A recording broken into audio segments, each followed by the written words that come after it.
마태복음 14장 22절부터 33절까지 말씀입니다.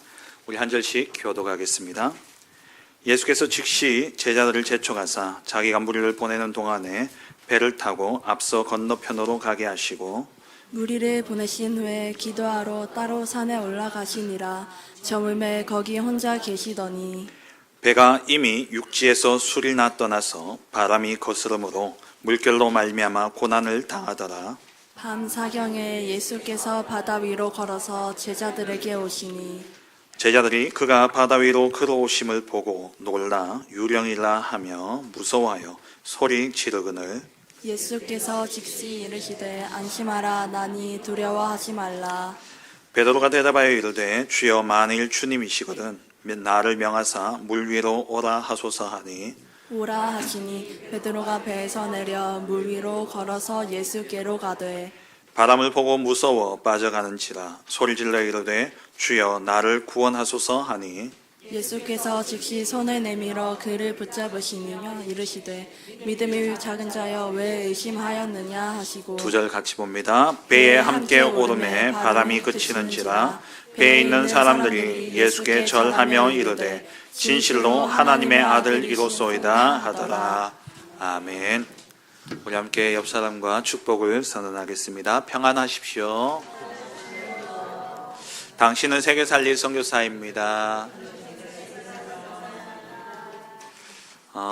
오늘 어린이 주일입니다. 우리 같이 인사하겠습니다. 후대에게 복음의 언약만 전달합시다. 아멘. 이번 주는 어린이 주일입니다. 정말 우리가 이번 한 주간 동안 우리 후대들에게 무엇을 물려줘야 될 것인가, 여러분들 가만히 생각하시면서 정말 우리 후대들에게 많은 것을 물려줄 수 있겠지만 진짜 믿음의 유산을 남기는 그러한 우리 믿음의 사람들이 되어지시길 주의 이름으로 축원합니다. 오늘 이 시간 우리가 예배함으로 하나님 앞에 나왔습니다. 하나님 앞에 예배한다는 것은 하나님을 만나는 시간이고 하나님과 동행하는 시간입니다. 하나님의 임재를 실제 체험하고 누리는 시간이죠. 그렇다면 우리가 하나님을 만나고 하나님의 임재를 체험하는 그 길이 무엇입니까? 바로 성삼위 하나님이 역사하시는 그 부분에 내가 있어야 되는 겁니다. 성부 하나님은 지금도 말씀을 주시고 그 말씀을 성취해 가고 계십니다. 그래서 오늘 이 예배를 통해서 여러분들이 성취되어질 언약의 말씀을 여러분 마음속에 딱 붙잡고 가셔야 됩니다. 그리고 거기서 끝나지 않고 그 말씀이 흘러가는 흐름이 있습니다. 우리 매주 지금 마태복음을 살펴보고 있고요. 오후 예배는 또 사사기서를 살펴보고 있습니다. 그러면 그 말씀을 통해서 하나님이 우리에게 말씀을 주시며 이끌고 가고 계시는 흐름이 있다는 거예요. 그 흐름 속에 내가 있음을 확인해야 되는 것이죠. 그리고 성자 예수님은 지금도 그 이름을 부르는 자들의 기도에 응답하십니다. 내 이름으로 무엇이든지 구하면 내가 행하리라 말씀하셨죠. 우리가 예수 그리스도의 그 이름을 붙잡고 기도할 때에 하나님 그 기도에 응답하시는 겁니다. 그렇다면 하나님 우리에게 응답해 가시는 그 흐름이 또 있다는 거예요. 그리고 오늘 이 강단의 말씀을 통해서 이번 주는 하나님이 이 기도에 응답하시려고 우리에게 말씀을 주시는구나. 그래서 그 말씀을 가지고 기도를 붙잡고 가는 것이고, 그리고 성령 하나님은 지금도 구원의 역사, 영혼 구원의 역사를 이루어 가고 계십니다. 우리가 진짜 하나님이 이루어 가시는 그 전도의 역사 속에 우리가 있어야 되는 것이죠. 이 세 가지를 가지고 오늘의 말씀, 오늘의 기도, 오늘의 전도, 다시 말해서 성삼위 하나님이 역사하시는 그 하나님의 역사의 흐름 속에 내가 들어가는 방법이고 하나님과 임마누엘하는 그러한 방법이 되어지는 것이죠. 그래서 24 우리가 전도자의 삶 속에서 말씀과 기도와 전도 속에 있으면 그때 비로소 뭐가 보여지느냐, 내 현장을 향한 하나님의 계획이 보여지게 됩니다. 내 현장 속에 하나님이 나를 보내신 이유가 발견되어지는 것이죠. 이건 모를 때는, 이 24 성삼위 하나님과 함께하는 24의 비밀을 모를 때는 그냥 돈 벌러 가는 곳이고 그냥 내가 재미있어 가는 곳이고 어쩔 수 없이 가는, 책임감 때문에 가는 그러한 직장이라면, 그러한 현장이었다면 이제 진짜 말씀과 기도와 전도 속에서 하나님의 음성을 가지고 가게 되면 거기에 하나님의 계획이 보여지고 하나님의 이유와 하나님의 뜻이 보여지게 되어지는 것이죠. 그래서 그 현장에 진짜 하나님이 나를 보내신 것은 전도와 선교를 위함이구나. 그래서 그 현장에서 진짜 하나님의 전도 역사가 일어나도록 기도하고 있으면 전도가 되어지는, 전도만 하는 지교회의 응답이 오게 되어지는 겁니다. 뿐만 아니라 진짜 하나님과 동행하는 이 성삼위 하나님의 역사 속에 내가 있다면 자연스레 우리의 마음에 한 나라가 담겨지게 됩니다. 왜냐? 주님의 명령이, 마지막 명령이 뭡니까? 모든 민족으로 가라. 천하 만민에게 이 복음 전거해라. 그리고 땅끝까지 증인되리라. 이 약속의 말씀이기 때문에 내가 진짜 성삼위 하나님과 동행한다면 하나님의 그 명령 따라 내가 할 수밖에 없는 것이죠. 그렇다면 내가 한 나라가 내 마음에 담겨지게 됩니다. 그래서 우리 교회에 이제 한 나라가 배정되어졌습니다. 코스타리카라는 나라인데요. 저기 남미 위에 중미입니다. 사실은 북미와 남미 사이에, 그러니까 멕시코 밑에 가느다랗게 이제 남미하고 이어지지 않습니까? 거기 이제 파나마가 있고 그 파나마 바로 위에 있는 나라가 코스타리카라는 나라입니다. 우리 지금 우리 그 중남미, 우리 대구 노회가 중남미 권역을 담당하고 있습니다. 우리 중남미와 우리 대구 노회와 연결되어진 코스타리카의 사역자는 한 분 계십니다. 목사님 한 분 계시는데요. 이번에는 개인 사정 때문에 못 오셨다라고 합니다. 매년 이 훈련에 참석을 하셨는데 여러분들 기도해 주시고, 진짜 이 코스타리카라는 나라는 자연 경관이 너무나 뛰어나고 그러면서 중립국으로서 군대가 없다고 하네요. 군대가 없는 그런 아주 평화로운 나라입니다만은 자연재해가 많습니다. 그 화산과 지진이 많이 있는 나라라고 합니다. 어쨌든 이 코스타리카 나라가 우리에게 배정되어졌습니다. 위에서 기도해 주시고, 또 우리 교회에 다민족 연결되어진 한 나라 베트남, 우리 화윤 씨와 그 가정을 위해서도 여러분 계속적으로 기도해 주시기 바랍니다. 진짜 이 5가지 성삼위 하나님의 말씀, 기도, 전도의 역사, 24의 비밀과 한 지역, 내게 맡겨진 한 지역을 향한 25 현장 제자의 응답과 영원한 작품인 한 나라 237 세계복음화의 그 언약이 여러분들 마음속에 담겨지는 그러한 복된 인생 되시고 그러한 예배가 되어지길 주의 이름으로 축원합니다. 오늘 주신 본문을 가지고 주여 나를 구원하소서라는 제목으로 함께 말씀의 은혜를 나누길 원합니다. 우리가 예수 그리스도를 믿고 난 뒤에 모든 게 잘 될 거라 생각하기 쉽습니다. 내가 예수 믿으니까 이제 어려움도 끝나고 진짜 좋은 일만, 꽃길만 걸어갈 줄 알았는데 그 길이 십자가의 길이 될 줄 누가 알았겠습니까? 우리가 예수님을 믿는데도 불구하고 우리에게 오히려 더 큰 어려움과 더 큰 고난이 우리에게 찾아올 수 있습니다. 내가 예수를 믿기 시작한 그때부터 더 큰 그러한 갈등과 문제가 시작되어질 수 있다라는 것이죠. 그리고 또 진짜 말씀 듣고 말씀이 내 마음에 너무 강하게 부딪혀서 내가 이제 말씀대로 살겠노라 결단하고 말씀대로 살아가는데 어려움이 와요.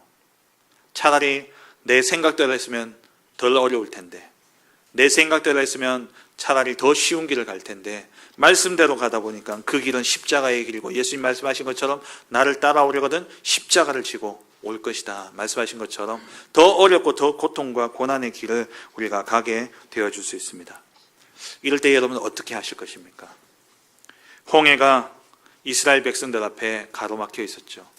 분명히 하나님께서 그 애굽에서 건져내어 약속의 땅, 젖과 꿀이 흐르는 그 땅으로 내가 너를 인도하겠다 해서 인도해 가시는데 홍해가 가로막혀 있고 뒤에는 애굽 군대가 쳐들어오며 진짜 앞뒤가 막힌 이러지도 저러지도 못하는 진퇴양난의 그러한 어려움 속에 이들이 빠졌습니다. 그때 이 백성들이 어떻게 했습니까? 원망하고 불평하면서 다시 내가 애굽으로 돌아가겠다라고 하지 않습니까? 그런데 우리가 성경을 자세히 보면요, 하나님의 방법은 늘 이러했다라는 겁니다.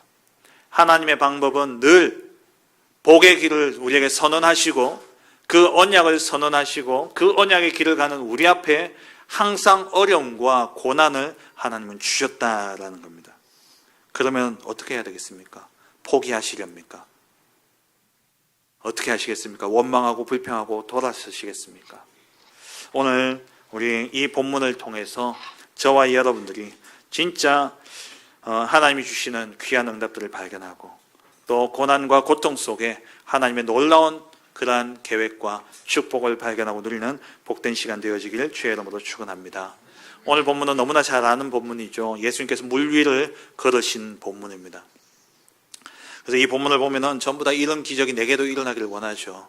그래서 베드로가 주님 앞에 나도 물 위를 걸을 수 있도록 명해달라라고 이야기를 합니다.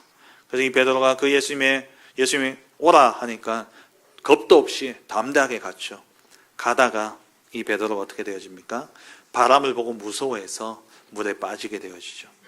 그때 예수님이 손을 내밀어서 그를 구원하시고 그와 함께 배에 오르시게 되어집니다. 여러분, 이 비유를 통해서 어떤 응답을 받기를 원하십니까?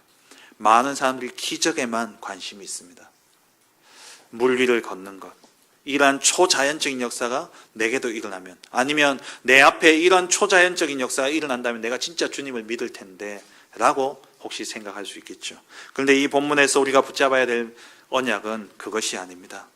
이 본문에서 중요한 것은 뭐냐? 하나님이 우리에게 가라 하셔놓고 우리에게 문제를 주셨다라는 겁니다. 거기에 대해서 우리가 어떻게 해야 될 것인가? 오늘 거기에 대한 답을 얻는 그런 은혜가 있기를 바랍니다. 첫 번째입니다. 제자들을 먼저 보내신 예수님입니다. 오늘 22절에 보시면 예수께서 즉시 제자들을 재촉하사 자기가 무리를 보내는 동안에 배를 타고 앞서 건너편으로 가게 하셨습니다. 이 사건 이전에 어떤 사건이 있었죠? 우리 2주가 지나가지고 다 잊으셨는지 모르겠습니다만은 이 앞에 오병이어의 기적이 있었죠. 이 오병이어의 기적을 통해서 많은 무리들이 거의 한 10,000여 명 되는 무리라 그랬잖아요. 남자만 5,000명이라 했기 때문에 어림잡아 적게 잡아 10,000명 정도 되는 그 사람들이 물고기 2마리와 떡 5개를 통해서 이들이 배불리 먹고 12광주리가 남는 이러한 기적이 일어났습니다. 로마에 속국되어져서 너무나 어렵고 힘든 시간을 겪고 있던 이들, 먹을 것도 부족하고, 근데 이 예수님을 따라왔더니만 기도하고요, 도시락을 나눠주는데 배불리 먹고, 아마 이때다 싶어가지고요, 얼마나 먹은 사람들도 있었지 않겠습니까? 꼭 그런 사람 있잖아요. 공짜라 하니까 눈이 돌아가가지고 막 토할 정도로 먹는 그런 사람도 있었을 거예요. 없진 않았을 겁니다. 왜? 너무나 힘든 시간이었기 때문에. 그리고 또 집에 있는 또 처자식이 눈에 밟히고 이래가지고 이렇게 집어넣은 사람들도 있었겠죠. 마음대로 먹고 마음대로 가져가고도 12광주리나 남는 이러한 기적이 일어났단 말이에요. 이것을 본 무리들이 어떻게 했냐? 오늘 본문에 우리 마태복음에는 안 나옵니다만은 요한복음 6장 15절에 보니까 그러므로 예수께서 그들이 와서 자기를 억지로 붙들어 임금으로 삼으려는 줄 아시고 이 오병이어의 기적을 통해서 이들이 예수님의 기적을 맛보면서 야, 우리가 이분만 있으면 배부르겠구나 생각해가지고 예수님이 임금으로 세우려고 했던 겁니다. 그래서 예수님이 어떻게 하시냐? 혼자 산으로 떠나가셨다라고 되어 있죠. 그래서 예수님이 이 오병이어의 기적 이후에 이 제자들을 따로 먼저 보냅니다. 22절에 보면 예수께서 즉시라고 이야기해요. 즉시 아주 다급하게 행하셨다는 것이죠. 그러면서 제자를 막 재촉한 겁니다. 제자들은 영문도 모르고 예수님 막 쫓아보내니까 왜 이러면서 뭐 그냥 타라니까 배 타고 그냥 출발을 한 거예요. 막 예수님이 그 무리들을 보낸 동안에 이들이 조용히 이제 배를 타고 간 겁니다. 왜 예수님이 이렇게 재촉해서 보냈냐? 첫 번째로는 아까 말씀드린 것처럼 임금을 세우려는 이들, 아직 그리스도가 이것 때문에 오신 것이 아닌데, 배불리 먹이고 육신적인 배부름을 위해서 오신 것이 아닌데 이것을 바라면서 예수님을 왕으로 임금으로 세우려고 하는 이들을 피하려고 예수님이 먼저 제자를 보내시고 예수님 혼자 따로 가신 것이죠. 그리고 23절에 보면 예수님이 한적한 곳에 가서 혼자 기도하기 위해서 이 제자들과 무리들을 보내신 것입니다. 그리고 세 번째로는 지난번에 말씀드린 것처럼 예수님이 제자들을 쉬게 하려고, 이 오병이어 기적 있기 전에 무슨 일이 있었죠? 제자들이 둘씩 짝지어가지고 현장에 나가서 복음 전하고 온 거예요. 그렇게 계속 돌아다니다가 그렇게 돌아와가지고 너무 기뻐서 기쁨의 포럼을 하지만 육신은 너무나 지쳐 있었던 겁니다. 그래서 예수님이 이들을 쉬게 하려고 그 나사렛에서 떠나서 이제 조용한 그 빈들로 예수님이 오셨는데 무리들이 찾아온 거죠. 그러니까 쉴 시간도 없었던 거예요. 그래서 예수님이 이 제자들로 하여금 쉬게 하고 예수님 또 조용히 기도하고요. 그리고 이 무리들의 이 요구를 막기 위해서 예수님이 조용히 제자들 따로 먼저 보내시고 그리고 예수님이 기도하러 가셨던 것입니다. 그렇게 예수님이 제자들 보내시고 산에 올라가 따로 기도하셨던 것이죠. 우리도 마찬가지입니다. 너무 바쁠 때에, 너무나 분주할 때에, 너무나 할 일이 많을 때에 가장 먼저 무엇을 해야 되겠습니까? 기도 속에 가야 돼요. 데살로니가전서 5장 17절에 쉬지 말고 기도하라 말씀하셨죠. 우리의 삶의 중심이 어디에 있어야 되냐? 기도 속에 있어야 되는 겁니다. 날마다 삶 집중의 기도 속에 있으셔야 돼요. 아침에 일어나면 조용히 기도하며 하나님 주신 언약을 확인하고 힘을 얻는 시간이 있어야 되고, 낮에는 여러분 보고 듣는 게 여러분 가장 잘 속입니다. 여러분 가장 잘 속이는 게 뭐냐? 여러분 눈이고 귀잖아요. 눈이고 귀예요. 그래서 우리가 속지 않기 위해서 뭘요? 모든 것을 기도로 바꿔야 됩니다. 낮에는. 그리고 저녁에는 자기 전에 하루를 정리하고 주무셔야 돼요. 밤에 자기 전에 상대에 대한 누군가에 대한 원한을 품고 자면은요 밤새 시달립니다. 자기 전에 그 상태가 꿈으로 연결되어지거든요. 그래서 여러분 자기 전에 하루를 정리하고 주무셔야 돼요. 말씀으로, 기도로 정리하고. 그래서 우리의 삶의 중심이 뭐가 되냐? 기도가 되어져야 돼요. 빌립보서 4장 6절 7절에 우리에게 염려할 일이 많이 있죠. 근데 뭐라고 말씀하십니까? 같이 읽겠습니다. 아무것도 염려하지 말고 오직 모든 일에 기도와 간구로 너희 구할 것을 감사함으로 하나님께 아뢰라. 그리하면 모든 지각에 뛰어난 하나님의 평강이 그리스도 예수 안에서 너희의 마음과 생각을 지키시리라. 아멘.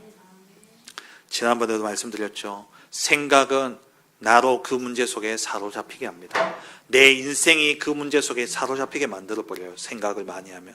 그 생각은 결국 나를 정신 문제로 시달리게 합니다. 근데 우리가 기도로 바꿀 때에 기도는 우리가 거기서부터 해방케 하는 것이죠. 그 문제로부터 자유케 하는 게 기도입니다. 모든 것을 기도로 바꿔야 되는 것이죠. 예수님이 그러하셨던 것처럼. 두 번째로 이 예수님이 보내서 갔는데 바람이 부는 겁니다. 제자들에게 고난이 찾아왔습니다. 예수님이 가라 해서 갔는데 바람이 불어요. 예수님의 보내심을 받고 예수님의 말씀에 순종하여 떠난 제자들에게 이 고난이 찾아온 겁니다. 예수님이 재촉해가지고 빨리 가라 해가지고 덩떠 밀려서 갔는데, 아니 그러면은 예수님 그 길을 순탄케 해야 될 거 아닙니까? 왜? 예수님이 창조주시니까, 전능자시니까. 그런데 그 길을 갔는데 바람이 부는데 이 제자들이요 고난을 당한 겁니다. 단성에 보면은 이 힘겹게 노를 저어서 배가 겨우 나아갈 정도로 바람이 거세다 그래요. 이 갈릴리 호수는 해수면보다 200m 정도 낮다고 합니다. 거기에 물이 고여 있는 곳이에요. 그러니까 해수면보다 낮다는 것은 지면보다 낮다는 말이에요. 그러니까 바람이 불면은 이게 골바람이 돼가지고요. 그 바람이 갑자기 불기도 하고 불 때는 어마어마한 강풍으로 그렇게 분다고 해요. 단 몇 분 만에 맑다가도요 갑자기 바람이 불기도 한답니다. 그러니까 이렇게 바람이 부니까 이 제자들이 어찌할 수 없는 거죠. 그런 가운데 제자들이 힘겹게 노를 저어가고 있는 겁니다. 이 고난이 예수님의 말씀을 따라 행했는데 찾아온 고난이었다라는 것이죠. 예수님을 믿는다고 해서 모든 일이 무사한 일이 되어지지는 않는다라는 겁니다.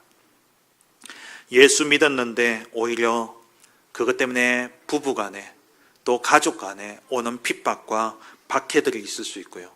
또 예수 믿고 나니까 친구들로부터 조롱을 당하기도 하고 또 친구들로부터 외면을 당하기도 합니다.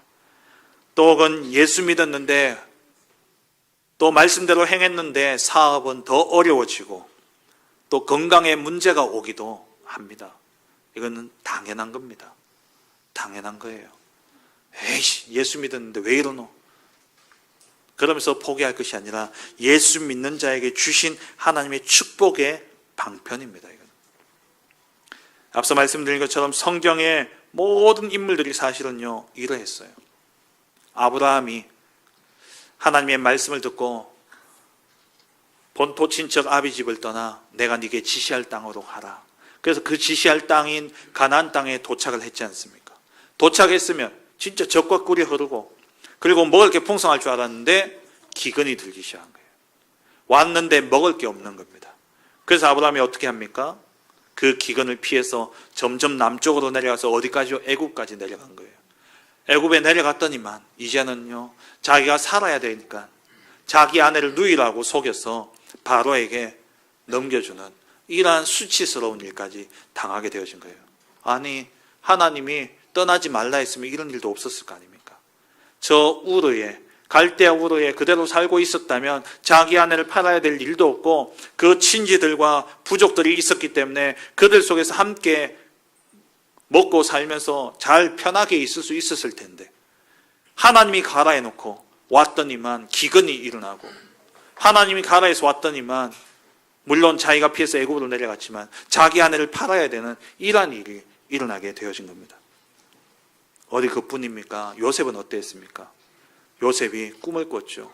하나님이 꿈을 주셨는데 모든 볕단이 자기를 위해서 자기를 향해 절을 하고 해와 달과 별들이 다 자기를 위해서 절하는 이러한 뭔가 모르지만 자기가 높은 자리에 오를 것이라는 이러한 꿈을 받았는데 정작 현실은 어땠습니까? 노예로 가게 되어졌어요.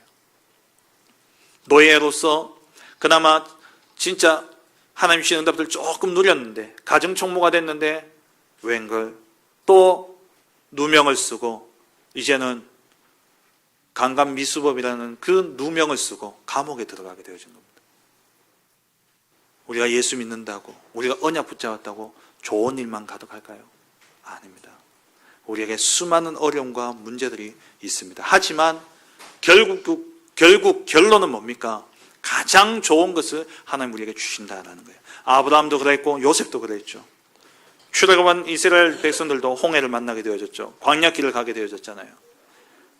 그리고 다윗은 어땠습니까? 다윗은 사무엘이 와가지고 다윗은요 영문도 모를 채 그냥 목동으로서 양을 치고 있었는데 갑자기 형님이 오더니만 야 다윗아 집에 가자 누가 너를 찾는다. 그래가지고 정신없이 왔더니만 갑자기 무릎 꿇으래요. 그런데 머리에 기름을 붓는 겁니다. 기름을 붓더니 하는 말이 너는 이제 왕이 될 거다. 금방 양치다가 돌아와가지고 정신없이 기름 부음 받고 왕이 될 거다.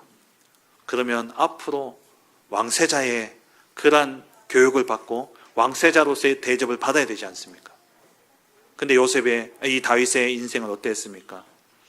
골리앗을 쓰러뜨리고 하나님의 이름을 온 세상에 증거하는 이 놀라운 일을 행했음에도 불구하고 그 이후에 10년 이상 10여 년 동안 그 장인 사울에게 쫓겨다니는 집도 없고 절도 없는 그러한 쫓기는 인생이 되어진 것입니다. 보세요. 성경의 모든 인물들이 다 똑같은 이 고난의 시간이 있었다는 겁니다. 욥도 그랬죠. 욥도 잘 먹고 잘 살고 동방의 의인으로서 부한 그러한 생활을 하며 자식들도 다 잘 되고 그랬는데 하루아침에 자식도 죽고 재산도 뺏기고 완전히 망하게 되어진 겁니다. 거기다가 자기 온몸은 질병 때문에 그때 욥이 뭐라고 이야기합니까? 내가 입술로 하나님 앞에 범죄하지 않겠다라고 이야기하죠. 이 모든 시간은 무엇입니까? 이것은 하나님이 우리를 사용하시는 하나님의 방법입니다. 하나님 우리를 연단하시는 하나님의 방법이라는 거예요. 우리의 각인과 뿌리와 체질을 바꾸는 시간이요. 우리를 연단하시는 그 시간표가 바로 이 고난의 시간이라는 겁니다. 고난이 없는 사람에게는 영광이 없는 겁니다. 영어로 그런 말이 있죠. No cross, no crown. 십자가의 고난이 없이는 십자가의 면류관도 없다라는 말이에요. 우리에게 이 고난이 없으면 영광이 없는 거예요. 우리에게 이 고난은 당연히 있는 겁니다. 욥이 고백하죠. 욥기 23장 10절에 그러나 내가 가는 길을 그가 아시나니 그가 나를 단련하신 후에는 내가 순금같이 되어 나오리라. 그리고 욥기 23장 13절 14절에 그는 뜻이 일정하시니 누가 능히 돌이키랴. 그의 마음에 하고자 하시는 것이면 그것을 행하시나니 그를 내게 작정하신 것을 이루실 것이라. 이런 일이 그에게 많이 있느니라. 이런 일이 그에게 많이 있습니다. 하나님의 방법이에요. 하나님이 하시는 일입니다. 그래서 로마서 5장 3절 4절에 다만 이뿐 아니라 우리가 환난 중에도 즐거워하나니 이는 환난은 인내를, 인내는 연단을, 연단은 소망을 이루는 줄 알미로다. 여러분 꼭 기억하세요. 우리에게 있는 그 고난, 예수님이 가라에서 갔는데 광풍이 부는 겁니다. 거기에 하나님의 놀라운 축복이 있다는 거죠. 지난 우리 수요 예배 때 우리 살펴보았습니다. 히브리서 12장의 징계에 대해서 살펴봤죠. 히브리서 12장 11절에 무릇 징계가 당시에는 즐거워 보이지 않고 슬퍼 보이나 우리에게 슬픔으로 다가오죠. 너무나 이 고통 때문에 힘들고 어렵기 때문에 우리의 마음이 무너집니다. 그런 슬픔처럼 보이지만 후에 그로 말미암아 연단받은 자들은 뭐라고요? 의와 평강의 열매를 맺느니라. 우리가 열매를 맺기 위해서는요, 겨울에 혹독한 추위를 견뎌야 됩니다. 그리고 봄에는 그 마른 나무를 뚫고 씨앗을 키워야 됩니다. 여름에 그 강한 햇볕을 견뎌야지 열매는 더욱더 연그러지는 겁니다. 우리에게 있는 이러한 고난 당연히 있는 것이죠. 그렇다면 세 번째로 이 고난 속에서의 우리의 자세는 어떠해야 됩니까? 오늘 본문에 예수님께서 밤 사경에 물 위를 걸어오셨다라고 말씀합니다. 이 밤 사경이라는 시간은 새벽 3시부터 새벽 6시까지의 시간입니다. 가장 어두울 때고 가장 추울 때죠. 가장 어두울 그때 예수님이 제자들을 찾아오신 거예요. 이때 예수님이 물 위를 탁 걸어오시는데 가장 어두운데 막 풍랑이 일고 막 그러는데 이 물 위에 뭐가 걸어오는 거예요. 이 제자들이 뭐라고 생각했냐? 유령이다, 귀신이다 이런 거예요. 왜 이랬냐? 귀신처럼 보여서가 아니라 이 유대인의 그 시대의 사회적인 그 통념 속에 악한 것이 물속에서 나온다라는 이러한 이야기들이 늘 있었던 겁니다. 그래서 계시록 13장 1절에도 보면은 내가 보니 바다에서 한 짐승이 나오는데 뿔이 10이요 머리가 7이라 이러면서 바다에서 악한 것이 나오는 것을 표현하고 있죠. 이게 그 당시에 그들의 사고방식, 그들의 사회의 어떤 생각이에요. 전통인 거예요. 그래서 밤에 뭔가 시커먼 게 나오니까, 바다에서 나오니까 유령이다, 귀신이다 라고 외쳤던 것이죠. 우리가 복음이 각인되어지지 않으면요, 우리도 모르게 이럴 수 있습니다. 세상을 따라가요. 세상의 풍습과 세상의 관습을 우리가 따라갈 수 있다라는 것이죠. 진짜 우리가 복음으로 각인되어져야 되는 겁니다. 이때 예수님이 27절에 말씀하시죠. 예수께서 즉시 이르되 안심하라 나니 두려워하지 말라. 내다 두려워하지 마라 이야기하시죠. 여기서 나니라는 이 말은, 내다라는 이 말은 예수님이 그냥 나다라는 표현이 아니라 바로 창조주 하나님이심을 선언하는 그러한 신적 선언입니다. 이 말씀과 같은 그러한 의미로 볼 수 있는 것이 출애굽기 3장 14절에 예수님이 하나님이 모세에게 이야기하시죠. 나는 스스로 있는 자다. 나는 나다라고 이야기하신 거예요. 나는 나다 이 말로 끝이에요. 예수님 나는 나다, 내다, 두려워하지 말라. 예수님은 창조주가 되십니다.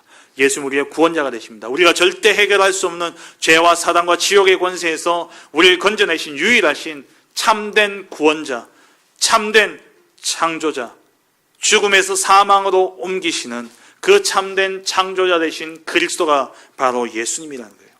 우리가 날마다 이 고백이 되어져야 됩니다. 나니 두려워하지 말라. 우리가 그 주님 앞에 나아가면 어떤 것도 두려워할 것이 없는 것이죠. 이 말을 들은 베드로, 단순하고 조급한 베드로, 성격이 아주 급하죠. 베드로는 생각 이전에, 말 이전에 손부터 나가는 사람이에요. 베드로가요, 예수님 걸어오시는 거 보니까 나다 하니까 내니 두려워하지 말라. 예수님 그럼 나도 물 위로 걷고 싶은데 나보고 오라 해주세요. 예수님이 오라 하니까 베드로가요 가요. 탁 예수님 바라보고 가는데 이 베드로가요 물 위를 걷는 겁니다. 그러다가 바람이 또 갑자기 확 부니까요 갑자기 두려움이 딱 들어오는데 그 두려움 때문에 베드로가 물속에 빠지게 되어지죠. 그때 예수님이 베드로에게 이 베드로가 빠져가면서 다급히 베드로가 예수님께 외칩니다. 주여 나를 구원하소서.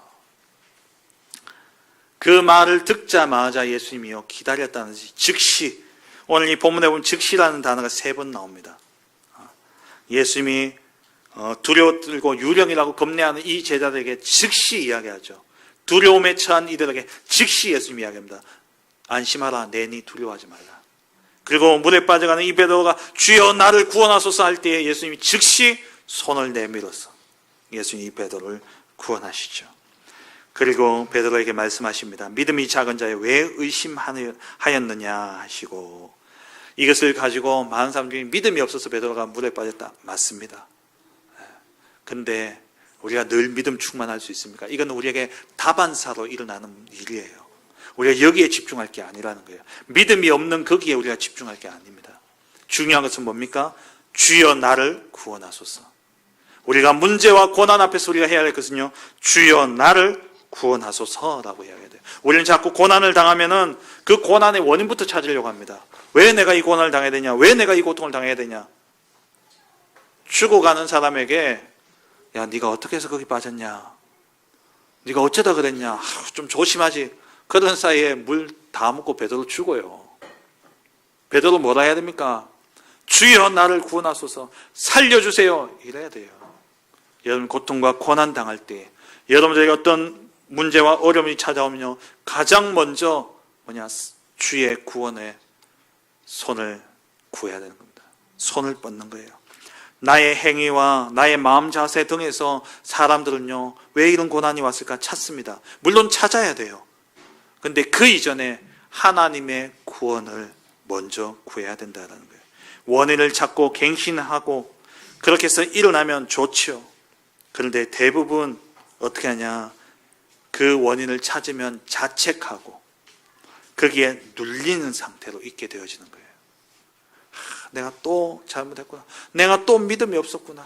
내 이 성격, 내가 좀 생각하고 가야 되는데 내 이 성격 너무 급해가지고 내가 또 베드로가 내가 또 조급했구나. 그럼 내가 또 주님만 봐야 되는데 왜 내가 눈을 돌렸을까? 내가 왜 이 바람을 쳐다봤을까? 그러면서 자책하고 눌릴 게 아니라 그 모든 상황을 허락하신 주님 앞에 주님 나를 구원하소서 우리는 외쳐야 되는 겁니다. 고난의 이유를 찾는 게 중요하지만 먼저 우리가 살아야 되는 거예요. 먼저 우리가 하나님의 도우심을 입어야 되는 겁니다. 물속에 빠져 들어가는데 원인만 찾고 있다면 어떻게 되겠습니까? 죽지요. 더 빠져 들어가는 거예요. 일단 살아야 되는 겁니다. 물론 예수님의 말씀처럼 믿음이 작기 때문에 물에 빠졌습니다. 우리가 시선을 예수님께 고정해야 되는 게 사실입니다. 하지만 어쨌든 지금은 물에 빠져가고 있다는 거예요. 지금은 물에 빠져가고 있는 겁니다. 우리가 믿음이 강하고 시선을 예수님께 고정하면 좋지만 삶 속에서 우리는 때때로 우리의 연약함으로 인해서 우리는 넘어지고 자빠집니다. 그런데 우리는 거기에 대한 원인을 찾고 갱신하는 것은 그 뒤의 일이에요. 하나님의 구원을 먼저 구해야 되는 겁니다. 먼저 외쳐야 돼요. 주여 나를 구원하소서. 여러분 어떤 어려움이 있습니까? 어떤 문제가 있습니까? 고민, 생각 이전에 먼저 튀어나와야 돼요. 주여 나를 구원하소서. 우리 주님은 나를 구원하시기에 능하신 분이십니다. 우리 주님은 기다리고 계시는 거예요. 베드로가 물 위를 몇 번 걸었습니까? 2번 걸었어요.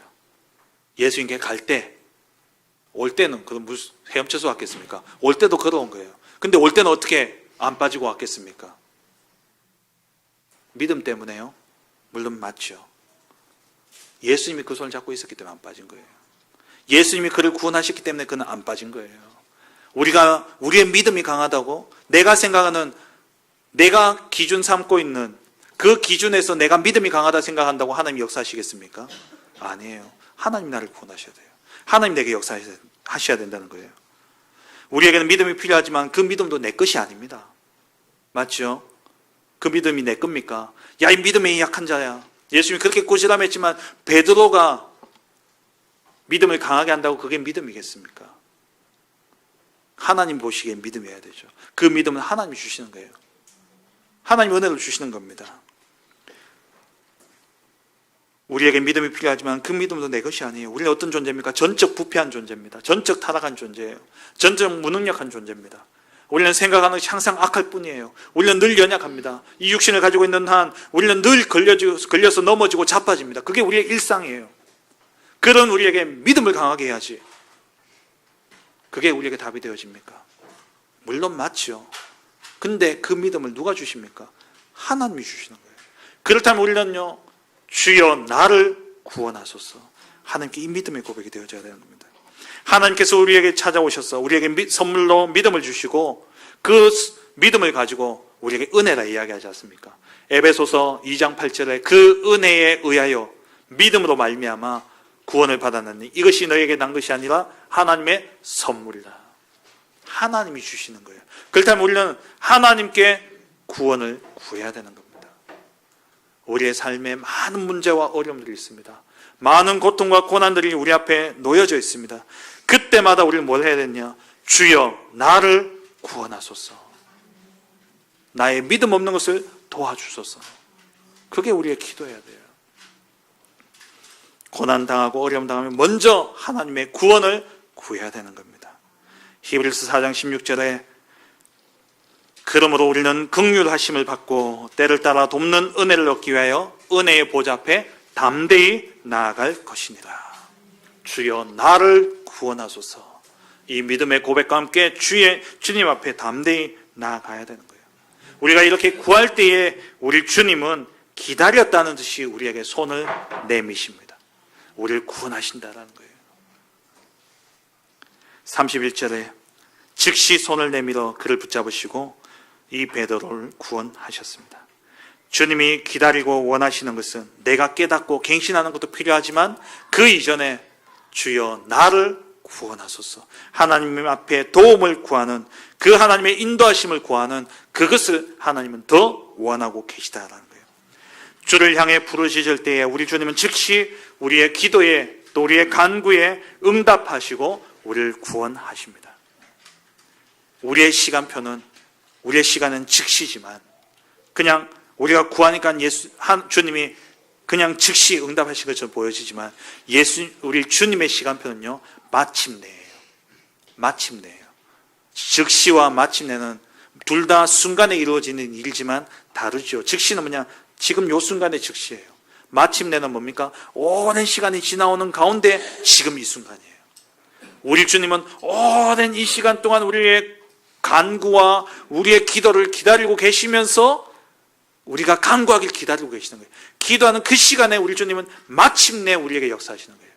우리에겐 즉시 이루어지는 일이지만 우리는 당장 죽게 된 상황에서 하나님 우리를 즉시 구원하시지만 하나님은 그 모든 상황을 허락하시고 우리에게 일어난 모든 일들 하나님 다 보고 알고 계셨다라는 거예요. 그러면서 기다리고 계시다가 우리의 부르짖음을 듣고 마침내 응답하신 겁니다. 사사기 지금 반복해서 우리가 말씀을 듣고 있잖아요. 사사기에 반복된 그 반복이 바로 이 말씀 아닙니까? 여호와의 진노가 임했어요. 이들이 하나님을 떠나서 우상 숭배하고 그럴 땐 길로 가니까 하나님이 이들에게 은혜를 주시기 위해서 뭘 하셨습니까? 진노하신 거예요. 그 진노는 징계예요. 그냥 벌 주는 게 아니라 갱신해서 깨닫고 돌아오도록 하기 위한 하나님의 은혜와 사랑이죠. 이 진노 앞에 백성들이 뭐합니까? 부르짖어요. 부르짖을 때는 우리 하나님은 속도 좋으시지. 언제 그랬냐는 듯이 즉시 사사를 보내서 그들을 구원하십니다. 마침내 즉시. 우리 하나님 그런 분이에요. 네가 잘못했다 잘했다. 예수님이 베드로 빠져가고 있는데 이 믿음이 적은 거사. 그래 왜 그거 쳐다보고 그러냐. 안 그랬잖아요. 손부터 뻗어가 손 잡고 난 다음에 믿음이 적은 자요. 믿음이 적은 자요. 우리가 주님 앞에 진짜 주님 나를 구원하소서 우리는 고백해야 됩니다. 어려움 속에 계십니까? 고통과 고난 속에 있습니까? 내가 어찌할 수 없는 그러한 문제 속에 있으십니까? 원인 이전에 먼저 하나님의 도우심과 하나님의 구원을 구하시기 바랍니다. 그러면 하나님께서 왜 그렇게 하셨는가 이유를 깨닫게 하실 것입니다. 그 원인과 이유를 하나님이 찾게 하실 거예요. 이게 성화죠. 성화는 뭡니까? 우리가 하나님의 자녀답게 하나님의 사람으로 변화되어져가는 과정입니다. 근데 그 성화의 과정이 하나님의 은혜와 하나님의 도우심 없이 내 결단과 내 의지로만 되어질 수 있습니까? 없습니다. 성화는 반드시 하나님의 은혜가 아니면 되어줄 수 없는 거예요. 그 과정은 주님의 은혜 없이는 우리가 살 수 없다는 것을 깨달을 때에 우리에게 성화가 이루어지는 겁니다. 내 힘으로 할 수 없구나, 내 의지로 할 수 없구나. 그래서 주여 나를 구원하소서 할 때에 그때 성화가 이루어지는 거예요. 이걸 모르는 사람들은요, 그 행위를 가지고 야, 왜 믿음이 없게, 왜 바람 쳐다봤냐, 주님 바라봐야지, 이 말만 계속하는 거예요. 그렇게 한다고 되어질까요? 아니에요. 우리는 의지가 약합니다. 우리는 약해요. 우리는 힘이 약해요. 어떤 지교에 갔더니만 그 지교의 멤버, 그 지교에 오시는 분들요, 다이어트 프로젝트를 딱 하더라고요. 몇 킬로 빼겠다고. 그러면서 어떤 분이 저한테 기도 부탁을 하더라고요. 자기는 작심삼일밖에 못한다고. 그러더라고요. 우리는 그래요. 우리는 의지가 그렇게 약합니다. 우리의 의지는 약해요. 그래서 로마서 3장 20절에 뭐라고 말씀하십니까? 그러므로 율법의 행위로 그의 앞에 의롭다 하심을 얻을 육체가 없나니 그랬어요. 우리의 의로는요, 하나님 앞에 의롭다 할 수가 없습니다. 성화 많은 사람들이 이야기합니다. 그 사람의, 우리가 그 이야기를 할 때 뭐라고 이야기합니까? 그 사람들의 잘못을 지적하고 그 사람들이 바르게 살고 그 사람들이 의롭게 되어지기를 우리가 바라면서 많은 이야기를 합니다. 그 모든 기준이 뭡니까? 그 의예요. 그들이 가진 의의 기준이 있잖아요. 그게 아니라니까요. 성화는 하나님의 은혜로 말미암아 되어지는 겁니다. 우리가 죄 앞에서 내가 어찌할 수 없는 죄인임을 깨닫고 주님 앞에 내가 이 죄를 내가 해결할 수 없음을 알기에 하나님 앞에, 우리 주님 앞에 구원을 구하는 그때에 비로소 성화가 이루어지는 거예요. 내가 의지적으로 결단하고 그래서 그 의지로 고쳐보려고 애를 쓴다고 바뀌어지는 게 아니다라는 겁니다. 이번 한 주간 동안 여러분 꼭 기억하시기 바랍니다. 주여 나를 구원하소서. 하나님의 도우심과 하나님의 은혜를 구하세요. 우리가 물 위에 걷는 게 중요한 게 아니라는 겁니다. 물 위에 걷다가도 순간 우리는 물속에 빠질 수 있습니다. 그 모든 상황 속에서 나를 구원하시는 것은 여호와 하나님의 은혜 아니고는 되어줄 수 없는 것입니다. 믿음이 작다는 것은 내 믿음을 키우는 것이 아니라 하나님을 의지해야 되는 싸움이에요. 믿음이 작다고 해서 내 믿음을 키우려고 애쓰는 것이 아니라 우리가 하나님을 의지하는 만큼 우리의 믿음은 완전해지는 겁니다. 주여 나를 구원하소서. 말씀 맺겠습니다. 어린이 주일입니다. 우리 후대들에게 무엇을 전달하시렵니까? 오늘 이 말씀을 정말 굳게 붙잡고 우리 후대들이 이렇게 살아갈 수 있다면 얼마나 다행이고 감사하겠습니까? 문제 앞에서 방법을 찾고 문제 앞에서 원인을 찾고 그렇게 하면서 자기의 의지와 노력으로 어쨌든 그 문제와 고난을 해결해 가려고 하는 것이 아니라 주여 나를 구원하소서. 주의 은혜를 구하고 하나님께 엎드릴 때에 하나님이 일하시는 그 증거를 누리는 우리 후대들이 일어나야 되겠죠. 정말 이번 한 주간 동안 그 믿음의 삶을 사시고 그 믿음을 우리 후대들에게 전달하는 그러한 복된 은혜가 있기를 주의 이름으로 축원합니다.